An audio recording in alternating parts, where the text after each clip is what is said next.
বাইকের শোরুম থেকে 2.5 লক্ষ টাকা চুরি, সিসিটিভি ক্যামেরাবন্দি অপারেশন। গতকাল রাত 2:30টে নাগাদ ডোমজুড়ের সলভ হাইরোডের পাশে একটি বাইকের শোরুমে রাতের অন্ধকারে দুঃসাহসিক চুরির ঘটনা ঘটে গেল। দুজন চোর প্রথমে শোরুমের বাইরে তালা ভেঙে অফিসের ভেতরে ঢোকে, তারপর তারা ড্রয়ার ভেঙে নগদ প্রায় 2.5 লক্ষ টাকা নিয়ে চম্পট দেয়। ক্ষতিগ্রস্ত প্রায় একাধিক বাইক। আজ সকালে শোরুমের কর্মচারীর নজরে বিষয়টি এলে সে সঙ্গে সঙ্গে মালিককে জানায়। পরে বাঁকড়া পুলিশ ফাঁড়িতে লিখিত অভিযোগ দায়ের করা হয়। ঘটনা তদন্তে বাঁকড়া ফাঁড়ির পুলিশ সিসিটিভি ফুটেজ পরীক্ষা করে চোরেদের শনাক্ত করার চেষ্টা চালাচ্ছে। মোটামুটি 2-2.5 লাখ টাকার কাছাকাছি ক্যাশ ওগুলো চুরি হয়েছে। ছিল আমার অফিসের ভেতরে ছিল ক্যাশ, আমার সব কাজের ওগুলো সব চুরি হয়ে গেছে। সকালবেলা জানতে পারলাম, আমার ম্যানেজার বাবু ফোন করে জানালো।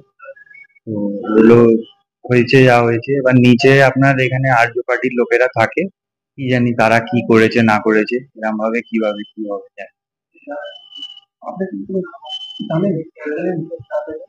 হ্যাঁ, যারা আরজে পার্টির লোক আছে তাদেরকে চিনি, যারা নাইট গার্ডের ডিউটি করে তাদের চিনি। বাইকের শো।